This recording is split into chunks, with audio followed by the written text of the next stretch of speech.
Hello बच्चों, कैसे हैं आप लोग? सब बढ़िया, फर्स्ट क्लास।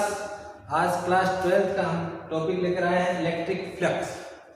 ठीक है, यहाँ तक के सारे वीडियो आपने देख लिए होंगे। जिन्होंने नहीं देखा है पहले अपने प्रीवियस वीडियो सारे देख लें, जिससे आपको क्लियर हो जाए कि आज जो हम पढ़ रहे हैं इसका पूरा बेसिक कंसेप्ट, जिस चीज़ से हम इसको समझेंगे क्या वो अपना क्लियर है या नहीं। तो इलेक्ट्रिक फ्लक्स क्या होता है?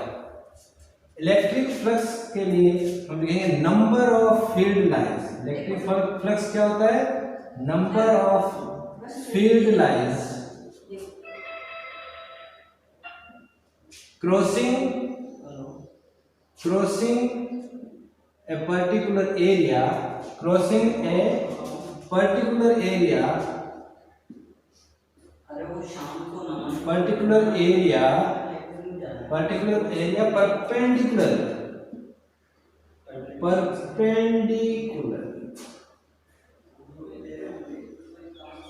ओके। परपेंडिकुलरली कितने उस एरिया से कितनी फील्ड लाइंस क्रॉस करती है उसे हम क्या कहेंगे? Electric flux. ये बहुत आसान है, लिखने में तो कुछ नहीं है। फ्लक्स को हम डिनोट करते हैं फाई। फाई समझते हैं ना? फाई यानी गोला खड़ी पाई यानी फाई। फाई इलेक्ट्रिक फ्लक्स है, इसलिए फाई ई। बहुत सारे एग्जांपल से हम इसको समझते हैं, लेकिन हमें किसी से नहीं समझना, सिंपल समझना है। Number of field lines crossing a particular area perpendicular. Okay, तो सबसे पहले हम एरिया समझते हैं। अरे सर, एरिया पढ़ाएंगे। एरिया क्या होता है? ये तो आप थर्ड क्लास से पढ़िए। मान लीजिए ये एक स्क्वायर है, ये साइड इसकी ए दी हुई है, ये भी ए दी हुई है। If both the sides are given, we can easily say that area is equal to A cross A means A square. Very simple, बहुत सिंपल है। लेकिन हम यहाँ जो चीज पढ़ने वाले हैं वो है एरिया वेक्टर। एरिया वेक्टर जब ये पढ़ेंगे, यानी एरिया जो है वो यहाँ पर कैसी क्वांटिटी है? Vector quantity. ये पहली बार इंट्रोड्यूस हो रहा है, तो आप समझ गए होंगे एरिया वेक्टर कैसे पढ़ेंगे। ठीक है, ये फाइव बाद में समझेंगे, पहले ये समझते हैं एरिया वेक्टर क्या होता है। एरिया वेक्टर मीन्स, जैसे मान लीजिए ये आपका कोई एरिया हो गया, स्क्वायर एरिया में, और इसको मैंने नाम दे दिया A B C D, नाम दे दिया ABCD। अब देखो इसका एरिया हमें मेजर करना है, तो एरिया क्या हो गया? एरिया क्या होगा इसका? AB into BC। सिंपल समझो। अभी हम आएंगे एरिया वेक्टर, पहले एरिया समझते हैं। यहाँ का जो एरिया है, अगर एरिया इसको मैं वेक्टर से डिनोट करूं तो इसको हम पढ़ेंगे AB क्रॉस BC, दोनों वेक्टर। और समझ में आया? यानी ये साइड अगर A है और ये भी A है, तो एरिया वेक्टर कितना हो जाएगा? A डॉट मतलब क्रॉस A इंटू A, साथ में क्रॉस प्रोडक्ट हो रहा है, तो क्या आ जाएगा? साइन, और फिर इन दोनों वेक्टर्स के बीच का एंगल। तो दोनों वेक्टर्स के बीच का एंगल क्या है? बताइए आप, कितना है यहाँ पर? 90 डिग्री। तो A cross A into 90 degree, ये हो गया A square. 90 degree means 1, that is equal to A square. This is area vector. समझ में आया? समझ में आया ना? This is area vector.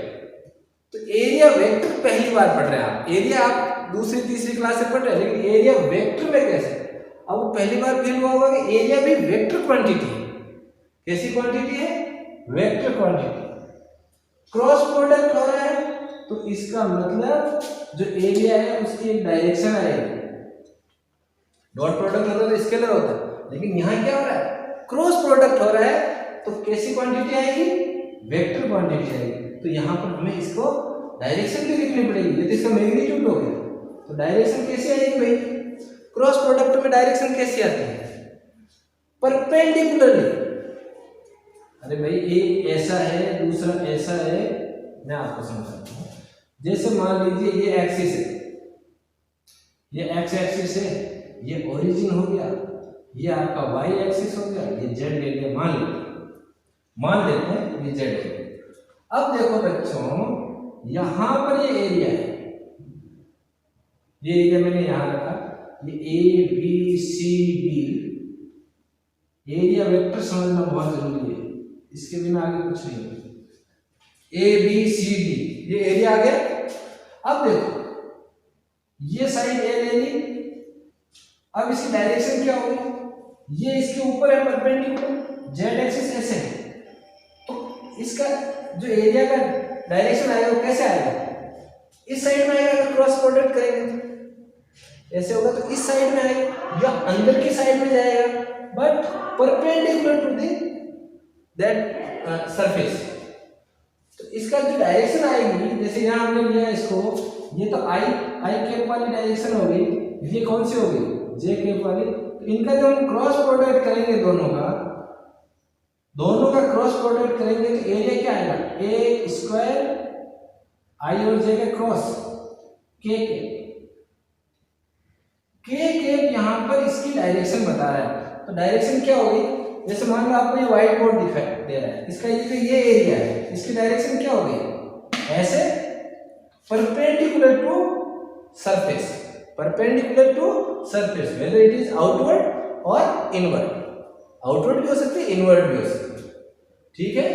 यानी मैं इसको ऐसे भी लिख सकता हूं, ए स्क्वायर माइनस के।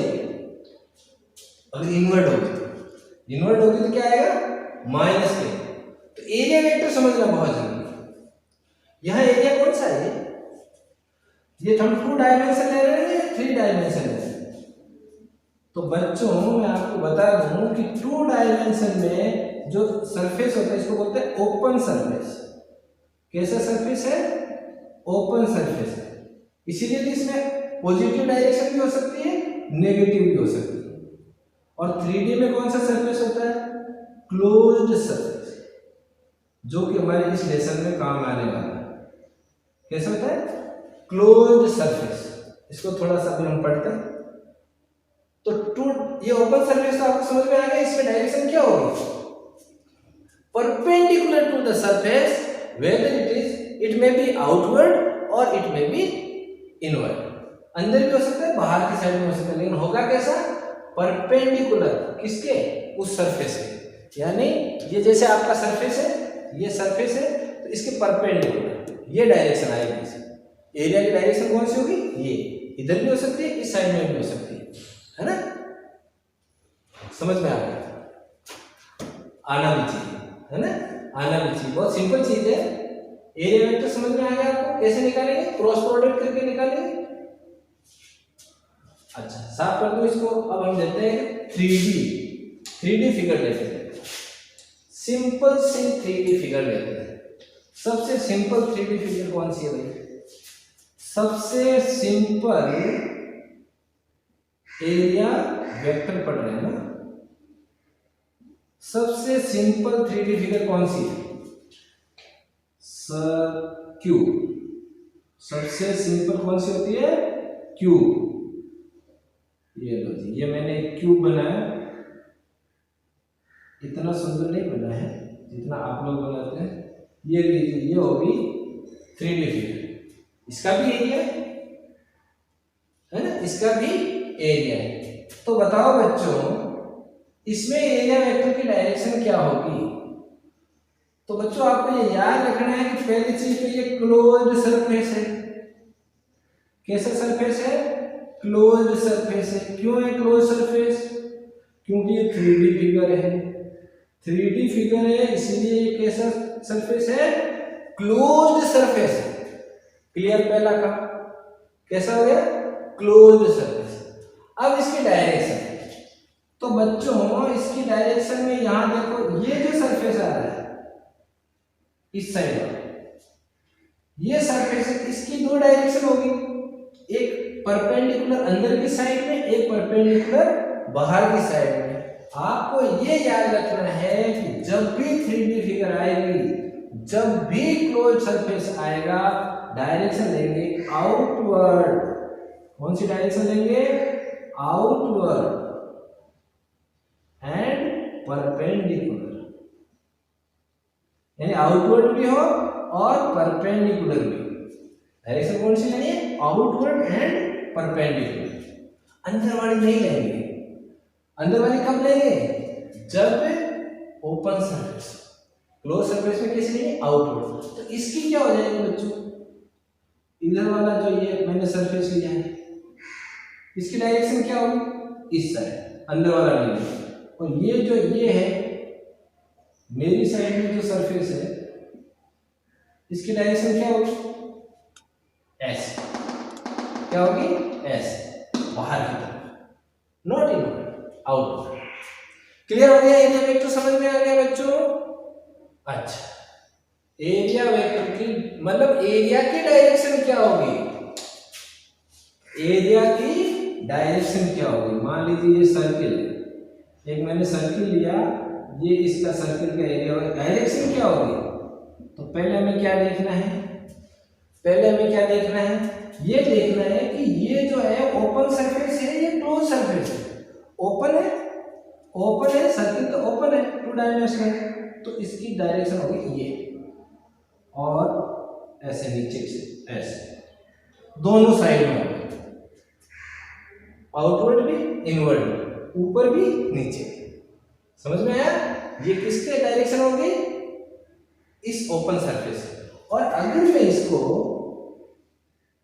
इसी सर्किल को सिलेंडर बना देता हूं,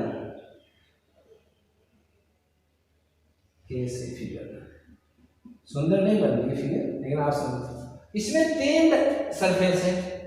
पहला सरफेस है ये ऊपर वाला सर्किल, इसकी डायरेक्शन आ जाएगी आउटवर्ड। दूसरा ये है, इसकी आ जाएगी डाउनवर्ड, राइट, अगेन आउटवर्ड। क्यों? 3D है भाई, 3D कैसा फिगर है? 3D है। और इसकी क्या हो जाएगी बच्चों?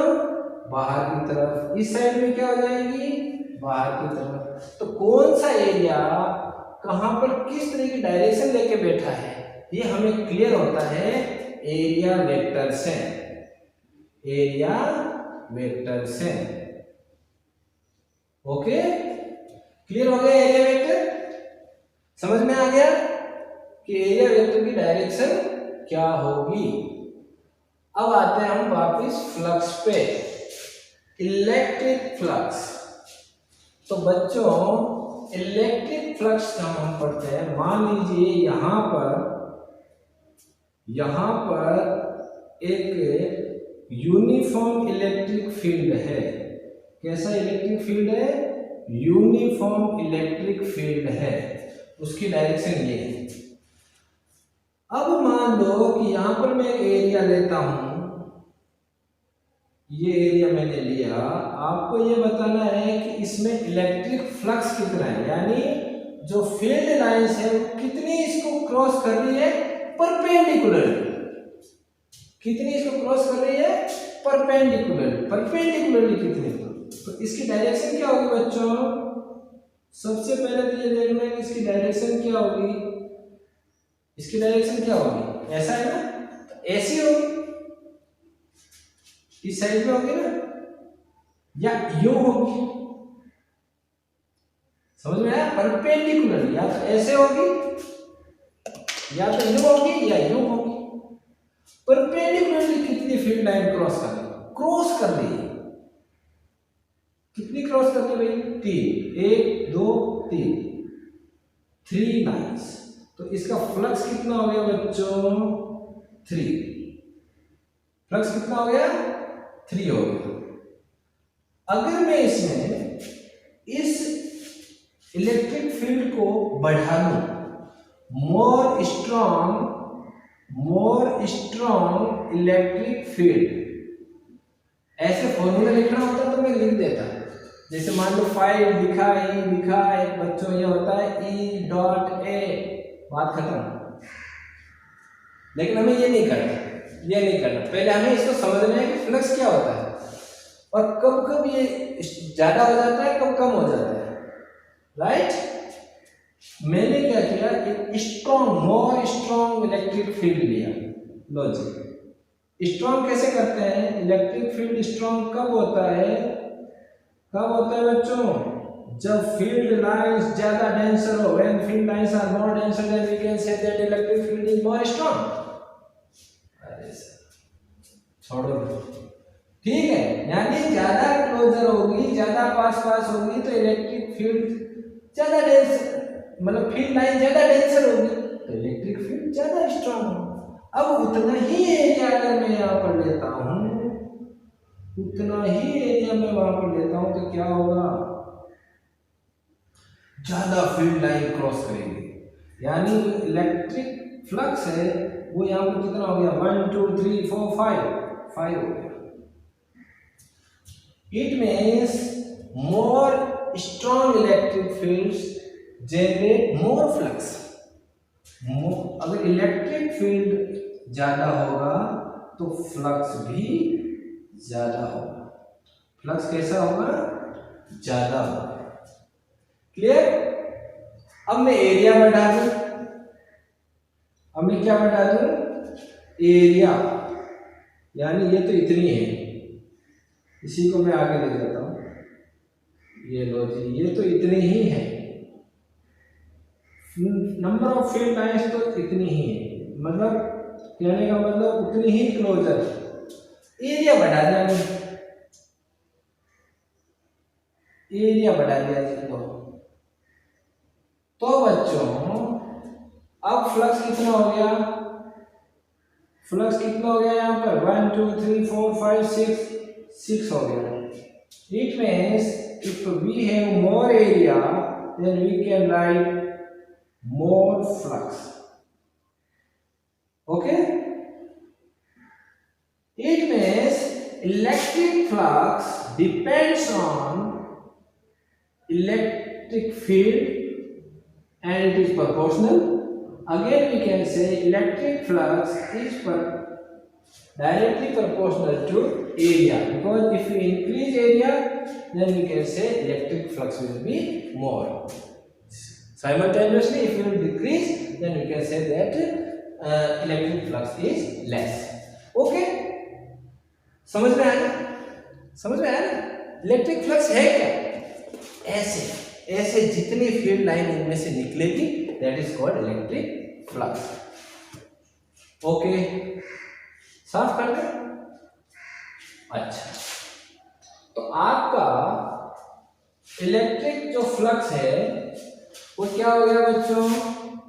इलेक्ट्रिक फ्लक्स क्या हो गया? इलेक्ट्रिक फ्लक्स हो गया E dot A. Sir dot कहां से आ गया? ये भाई ई तो वेक्टर क्वांटिटी है, ए भी हमने देख लिया कि एरिया वेक्टर होता है, इसका मतलब वेक्टर क्वांटिटी है, तो फिर ये डॉट कहां से आया? क्रॉस क्यों नहीं आया? इसको भी देख लिया क्यों आता है ऐसा। देखो बच्चों, मान लीजिए मैंने ये एक एरिया लिया है, let's imagine that this area is in between a very similar and uniform electric field. अरे सर ये लो जी, ठीक है, यहाँ पर नहीं बनाते हैं, गंदा हो जाएगा, नीचे बना लेते हैं। कहने का मतलब है कि यहाँ पर यूनिफॉर्म इलेक्ट्रिक फील्ड है। कैसा है? यूनिफॉर्म। ठीक है, इसको छोड़ो, आप समझ लो कि यहाँ पर इलेक्ट्रिक फील्ड है। कैसा है? लाइन नहीं बनाते, लाइन वहीं बनाएंगे जहाँ जरूरत हो। कहने का मतलब ये हुआ कि यहाँ पर इलेक्ट्रिक फील्ड है और उसकी डायरेक्शन है ये, इस साइड में फील्ड लाइंस जा रही है, ठीक है। और इस एरिया ये परपेंडिकुलर जो है, ये परपेंडिकुलर नहीं होकर इस इलेक्ट्रिक फील्ड के हिसाब से, इलेक्ट्रिक फील्ड की डायरेक्शन ये है, मान लीजिए, ठीक है। तो ये ऐसे क्रॉस करेगा, इसको ये क्रॉस कर देगा, गंदा ऐसे है ना, बहुत गंदा। ये इलेक्ट्रिक फील्ड जा रही है, ये इलेक्ट्रिक फील्ड लाइंस जा रही है, तो इलेक्ट्रिक फील्ड की डायरेक्शन हो गई ये और ये हो गया आपका एरिया। ये क्या हो गया? एरिया हो गया। बहुत अच्छे। अब बच्चों जो एरिया की डायरेक्शन तो परपेंडिकुलरली ऐसी होगी, एरिया की डायरेक्शन ऐसी होगी।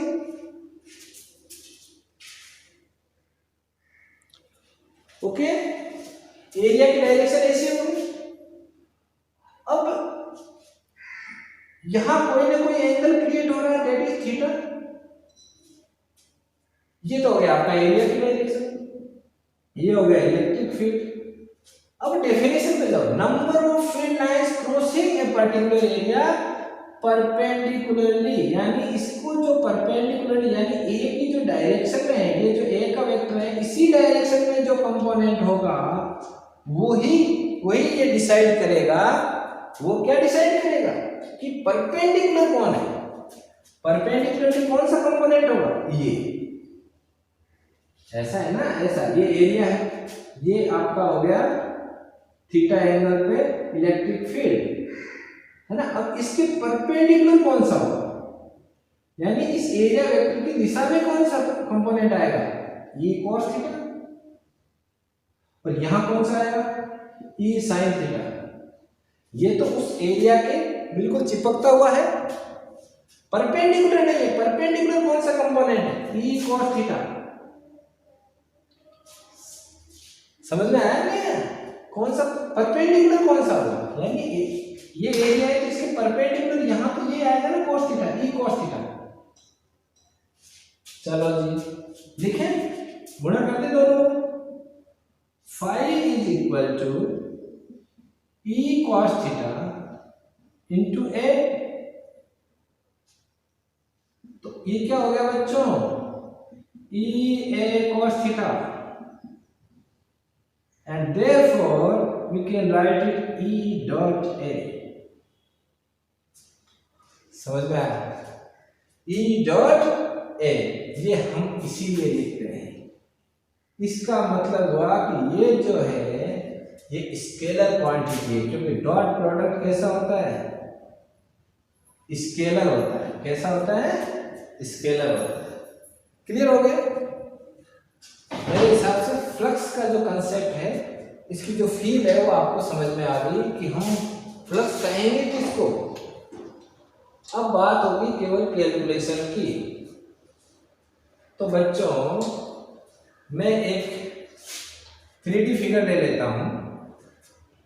मान लीजिए मैं, ये आपके एक्सिस है, यहां पर ये एक्सिस है, और यहां पर मैंने एक बना लिया क्यूब।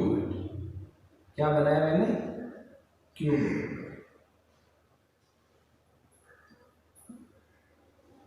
ये आपका एक्स एक्सिस हो गया, तो आई वाली डायरेक्शन होगी।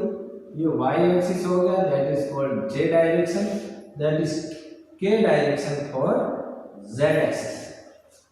इसकी जो लेंथ है वो ए है, यहाँ पर भी है, क्यूबॉइड बनाया ना, तो एक और कौन सा बस गया, ये होगी आपकी ए।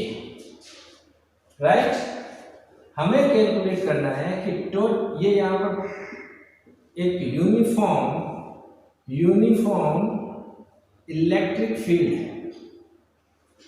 ठीक है, हमें ये निकालना है कि भाई इसके अंदर इलेक्ट्रिक फ्लक्स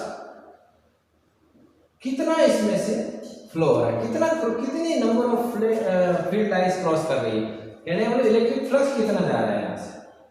तो इलेक्ट्रिक फ्लक्स की कैलकुलेशन हम ये करेंगे, पहले ये सरफेस लेंगे, ये एरिया ले लेंगे, इसको नाम दे देते हैं 1, फिर ये इधर इसके सामने वाला दैट इज 2, ऊपर वाला 3, नीचे वाला 4, ये जो सामने की साइड में जो मेरी तरफ है इसको मैंने नाम दे दिया 5, और लास्ट जो है जो नीचे डाउनवर्ड है उसको दे दिया 6।